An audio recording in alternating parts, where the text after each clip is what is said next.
Today, third graders, we're looking at practice book page 47. And this is for lesson number 11 with Shredder Man. Again, this is something you already should have done. And today I'm just going to go over mostly parts of speech to see how accurate we were.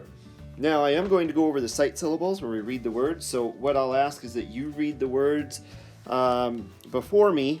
And then if you at any time make a mistake, start this video over from the beginning until you can go through all 10 words with no mistakes. And if you go through all 10 words with no mistakes, then you move on to part 2. Okay? So let's look at sight syllables. We'll look at the first box. First word, you should have read it. That word is moment. Second word, read it to yourself. That word is movement. And again, if you make any mistakes, get yourself so you know what that word is. Go back to the beginning of the video and continue on again.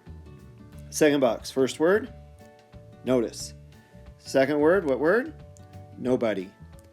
Next box, first word, what word? Wonderful. Next word, what word? Beautiful. Next box, first word, what word? Candy. And next word, what word? American. Last box, first word, what word? Impossible. And last word? Improve. Okay, so if you made it through all those with no mistakes, we're moving on to part 2. Again, if you made mistakes on the sight syllables, rewind to the beginning of the video until you have no errors at all. Parts of speech.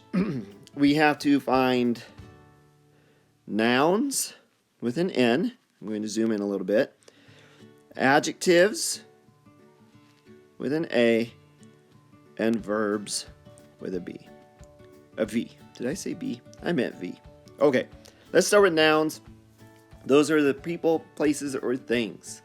And first sentence is, the classroom was empty.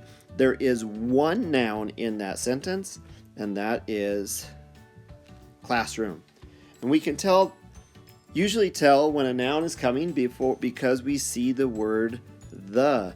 And then after the word the, you're going to have a noun. Now, there might be an adjective before it, but eventually you'll get a noun. So the is a big clue that a noun is coming. That's the only noun in that sentence.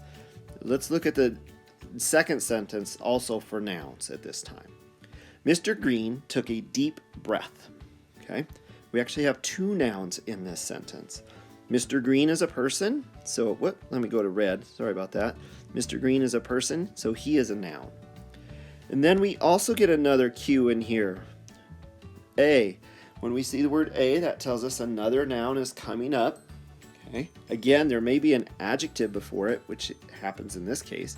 So Mr. Green took a deep breath. What did he take? He took a breath.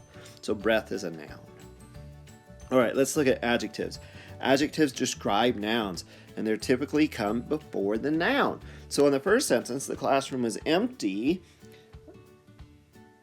We don't have a word before classroom, but there is a word that describes it. So like I said, adjectives usually come before nouns, but not always. What's the word that describes the classroom here? Empty. Empty describes the classroom. Okay, so there, it did not come right before the noun. Yet it still describes the classroom, so that makes it the adjective. Let's go to the second sentence again. Mr. Green took a deep breath. What kind of a breath did Mr. Green take? He took a deep one, so deep in this case is our adjective here. Okay. And last but not least, we have our verbs. Verbs are typically an action, and we'll get to see that in the second sentence. Mr. Green took a deep breath. What did Mr. Green do? Well, he took a deep breath, right? So the action there is took, and that's our verb. Now, we also have other verbs that don't show action, and that's what we see in the first sentence. The classroom was empty. And here, our verb is was. Was is the verb in that sentence. Now again, there's no action there, but whenever you see the word was or is, are, those types of words, they are technically verbs, even though they don't show action. So those are the answers to page 47. If you made any mistakes, please fix them, but also please try to understand why you made your mistake so we don't repeat that mistake in the future. That's all I have for you today, boys and girls, on this page. This is Mr. P, and I am out.